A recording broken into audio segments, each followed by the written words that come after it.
Yan, nagpapasalamat kami sa Stalia Sweets Events Place kasi ito yung una naming pinuntahan actually na venue. So, na love at first sight na kami dito. Kaya, nung napuntahan namin to parang the next month ata or within the month na kami agad. Ayun. Tapos sobrang masaya kasi hindi ko naman nag-enjoy yung mga bisita. At yung venue kasi talaga maganda.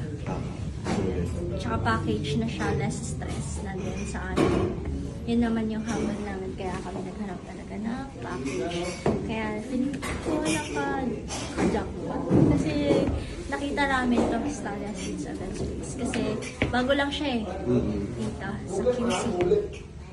Thank you very much, Stalia Sweets Events Place. Sulit yung binayad. Tsaka what I like about Stalia is very responsive yung mga coordinators namin. So, may mga inquiries kami, agad-agad ay nagre-reply sila. So, factor yun para sa amin considering Stalia. Ayun, thank you sa coordinator pala din. Si Miss Casey first, syempre.